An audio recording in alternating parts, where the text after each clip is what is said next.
everybody. And old Buster, we're just sitting here on the front porch, taking it easy. Turned out to be a beautiful day here in the south. Started out 29 degrees, frosted over pretty good this morning. I think my fruit trees is looking okay. We'll have to see in a few days. Been down there working on some of them grow tubs. Come up here and eat me a little bite. Battery was dead on the GoPro, so I couldn't shoot no video this morning. And I'm gonna go back down there and see if I can get a little bit more done.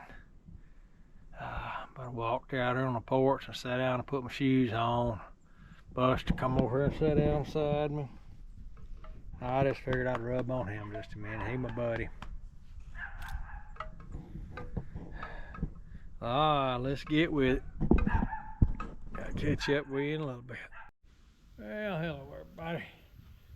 We're back at it. Finally got off that porch and made it down here. We're making these grow tubs.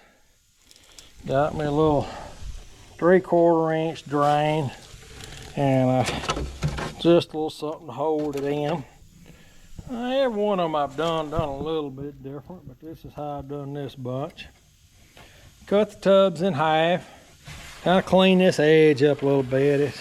Get some of the burrs off of it. This pipe right here is 67 inches long. That one is 11, and that one's just 3 little loops. It's just something to put over the hole right there. And these are 30-gallon grow bags that I'll set down in there. They'll come over the edge. And then I got a piece of pipe right here cut. It's 18 inches long, and I cut a hole in it just to where it'll fill from inside the pipe. I'll have to cut a little hole in my grow bag for it to go down in there, or pull the grow bag back over it. I can do a couple different ways. But other ones I just end up cutting a little hole in it. Grow bags seem like they're pretty tough. I've actually been able to pull them out of the tub, full of dirt, and do different things. And these are some ones I done finished this morning, and I got a whole bunch more grow bags supposed to be here. At least that's what the cart said anyway. It said they was out for delivery. But I filled them up with water, and over the next few days I'll be soaking them to try to get all this mulch, super soil is what they called it, watered in. It's got to do a lot of absorbing. But anyways, so that's kind of where I was at. I wanted to chime in.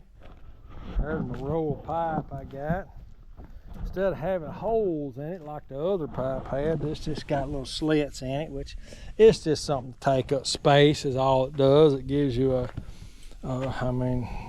you ever watch this Gardening by Leon, which is where I got this idea, he used all kinds of things. He'd use soda pop bottles and stuff like that, just something to take up space for the water to stay down there.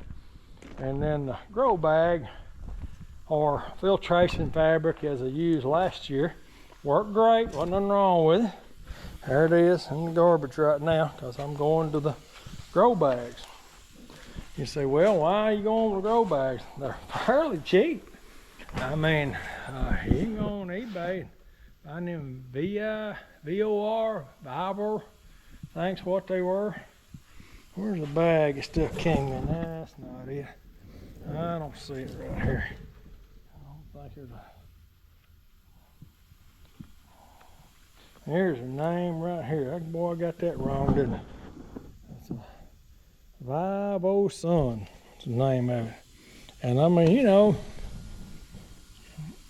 they're like $2 and $3 a piece. You're giving $30, $35 for 15 of them. And I think they'll be more reusable as time goes on. we'll see. I think it's a good idea, but it may be like a lot of other things that I thought was a good idea. Turned out not to be a good idea. But I have to say, the ones I filled up so far, they're wicking water. So that's a good thing. And the ones I grew last year, the tomatoes, it took roots all the way to the bottom.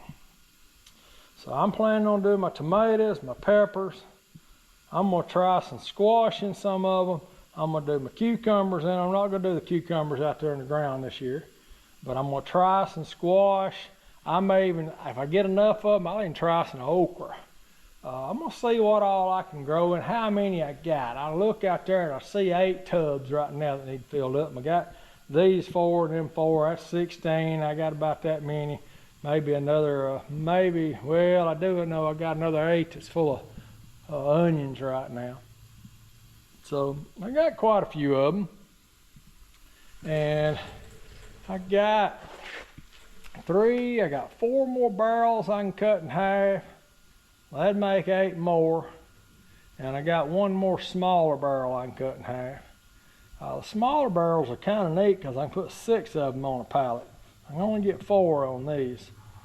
So anyways, I do like to, I don't know, I grew 4 pepper plants in each one of them last year, and it just produced phenomenally. It produced the peppers, it produced jalapenos. The smaller tubs, I put 2 tomatoes in it. And I had plenty of tomatoes. So last year it was a success. We'll just have to see how it turns out this year. Well, all right, that's kind of up to date. Good morning, everybody. Welcome back to the channel. Man, old Buster's just sitting here looking out across the way, trying to decide what we're going to do today. Kind of tired from yesterday and the day before. Get my old bones up off that chair. Buster thinks we're going for another walk. Well, I got all my tubs done yesterday, which was a pretty good little old job. I mean, it's just one of those deals that wasn't hard, you just kind of had to stay with it. But I'm going to move all these pallets out there to the field and kind of line them up where I want them. 2 of them, maybe, I think 2 of them, I'm going to add some cattle panels to, and that'll give me 4 sections of tomatoes, which would be way more tomatoes than I probably need. And then there'll be 4 sections. I say 4 sections, 2 pallets, be 8 containers that will just have peppers in them, which last year that gave me all the peppers. I think 6 of them last year gave me all the peppers I wanted. But I got a couple of different varieties that I added in this year. So that'll be good. Trying to figure out what I'm going to do today, what all I'm going to do. I really kind of want to take it easy because, in all honesty, I'm tired. Just tired from working yesterday. And I got a fair good little bit done Monday. And, I had them all piled up over where they gone now. There's so much that needs to be done around the farm this time of the year. Been spending a lot of time in the evenings focusing on or trying to figure out a little bit about irrigation and adding some irrigation to the garden this year. It sure would be nice. I just kind of remember last year we just went through about a 4 to 6 week period in the summer where it just didn't rain. I mean, it just darn near killed the corn. The Jimmy Red that I grew, which I ended up losing all the animals anyways. But, irrigation is one of those things that's not terribly expensive, but it's still kind of expensive. But you can use it year after year. So I may add about about a $400 irrigation system too, which is not very expensive, just, you know, just enough to handle the upper and lower garden. And my biggest thing is I don't want to use city water. I use rainwater for the most part, but running rainwater through irrigation, through filters, all such as that's a pretty good task. It'd be nice if I had a well, but you know, and then you're getting into $10,000–$15,000 have somebody come in here and drill a well, and then who knows, that's a guessing game. So I don't know, that's just some of the stuff that's kicking around in my mind. Today I done went for my walk, looked at my fruit trees. You know, I think we're going to end up with some pears if we don't end up with another frost. But hey, we're getting close to the end of the month. Forecast don't call for no particular cold weather, calling for some more bad weather this weekend. I don't think it's predicted to be extremely serious, because I hadn't heard them talking about it 24 hours a day, 7 days, you know, this week so far. But I'm looking at two things that I need to get done. If you look at this area right in here, that tree is kind of in the middle of my parking area. I do need to get it down. I got the backhoe on the tractor. There's a time to do it. It is now. And then I got this tree. I'll back up and kind of show you what it's looking like. It's a leaning something serious. I don't know what the video's gonna look like. That one there, well, it's kind of straight when I put the camera on it. It looks crooked when I got it off. But that one there is just a leaning something serious toward the shop. I don't think it's tall enough to actually hit the shop, but it's got such a lean to it. I'm gonna say at least 20 degrees. I need to go ahead and get it down. Well, I knew that tree wouldn't hit the building, but I couldn't have come any closer, I don't think. That's a pretty good sized little tree right there. Just good solid 18 inches all the way up to here. Well, let's just get to cutting. Good morning, everybody. Welcome back to the channel. Let me shut this thing off. Welcome back to the channel. Well, it's Friday. Oh, I don't know, March. I'd have to look at the phone to even tell you. It's getting on up there anyways. Next week we'll probably be planting, if not week after. I think cold weather's over with. Forecast has got us out there about 7 to 10 days with no freezing temps, so chances are good that we ain't got no more cold weather hitting us. Soil temps is up about 65 degrees. You know, I'd rather it be a little warmer than that, but that's okay. That's all right for this time of year.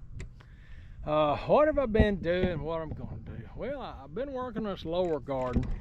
You know, I had the backhoe on in the last video, and I took a couple more trees down over by the shop. And, I'm trying to think what all I did with the backhoe. But one of the main things I did in the garden was I come down here and I lowered the soil height on this end of the garden, on the left side of the garden. I'm turning the camera around. And what I'm trying to do is get the water just flowing off this end. These rows make that very possible, but I had a pretty good swag right in there, and it kind of wanted to form a little wash. So I come in there with a backhoe and I brought the soil down about 18 inches on this end. And I'm gonna have to go in there and re-row it. I had it rowed up already, but I'm gonna re-row it. And then I'm gonna get in the upper garden, which I got up there yesterday. I tilled everything, tilled all this, tilled all that, leveled it, and then come back and tilled it. And so I'm gonna try to row up all this field and that field and get it ready to plant. And then I got to start making some real decisions. I really ain't quite sure what I'm gonna do where. I planted the Seminole XR sweet corn last year, hybrid corn from Hoss, and it made some little old pitiful ears about 5.5 feet, 6 feet tall, but it made some of the best corn and the nicest ears I think I've ever put up.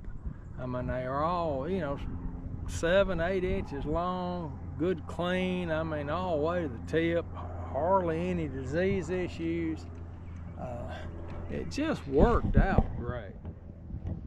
Like I said, it started out pitiful, but it just, when it come harvest time, a bunch of them were ready, and a bunch of them weren't, so I didn't have to go in there and pick it all at one time. I went in there and picked it, and then I come back about a week later and I picked the rest of it, and then there were still some that come even in after that, and we still got plenty of it in the freezer. Planted 1,000 seeds, which is not a whole lot. Little old dried up looking, rough looking seeds too. But the germination rate wasn't great, but it was good. And I got some ordered from Hoss. They ought to be here in a day or two, and I may start them in seed trays. I don't know. I don't know about that. That's something to think about. I seen where Danny started an okra in seed trays, which is not a bad thing. It's just, I guess my deal with that is, you can make a prettier rows, the best, the prettiest, plants and all that kind of stuff. And some of them ain't pretty. You'd have enough left over to replace them and end up making some pretty rows. But okra's one of those things I just always have such a plentiful supply of it. I don't know if I want to go to that trouble. I'm not knocking. It's not a bad idea. Sometimes a little perfectionist comes out in us, and we want to do things extra special. I'm gonna order me some jambalaya,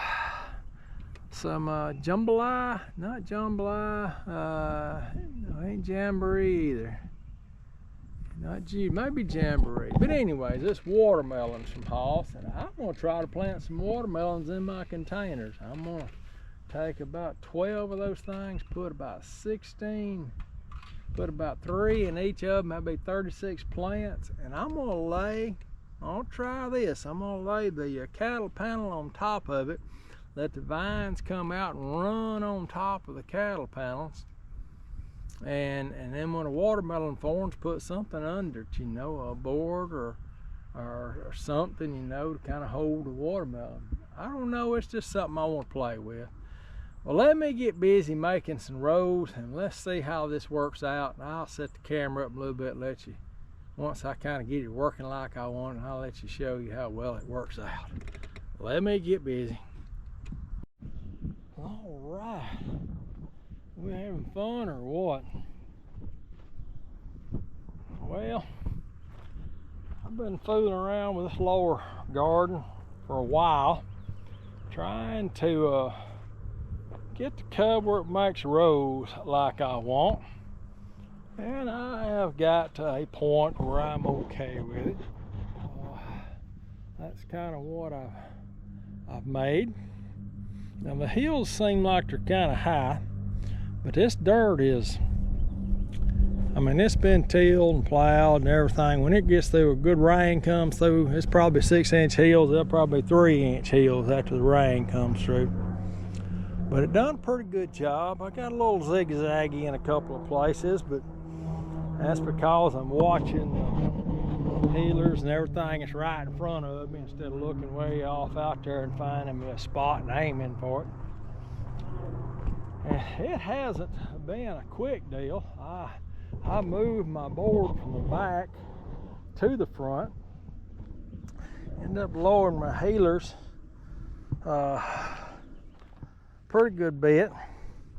Put my plows back on the back. Kind of gives me a good place to follow next go round.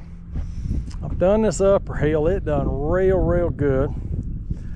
Hopefully I can just go through this field and and do it. Now it looks kind of like it's already in rows, but that's just where the tiller left it, how the tiller left it, which years ago I'd put a plow on the corner of my tiller, and I'd move down however, you know, I wanted my rows to be, and let that plow cut my furrow in. It worked well. But now we're fooling Farmall stuff. And whoever invented Farmalls was an inventor, and they wanted whoever to buy them to be an inventor, because you're always trying to think of a way to do something. But this seems to work pretty good. So I'm gonna get on the tractor and I'm gonna make a few runs down through there with the camera on it. Let y'all go back and forth with me a few times, and try to roll this out. Right down in here where my back scratcher is with my tire, and that's how wide my row will be. They won't quite line up with what the tiller done. If I'd found me the right spot to follow, I probably could have. I just had to tighten it up a little bit. But I was just tilling.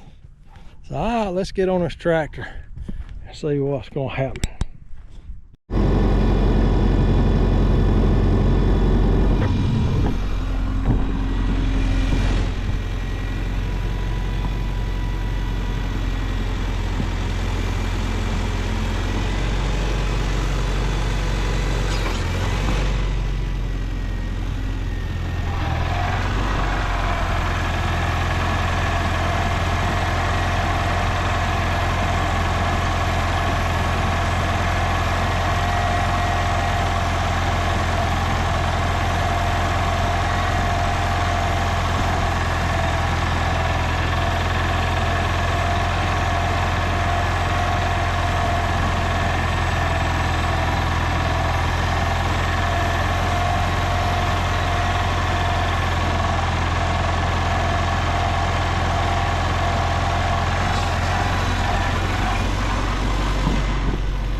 Alright, thanks for watching. I'm gonna head up to the house, get me a little bite to eat, and we'll catch you on the next one.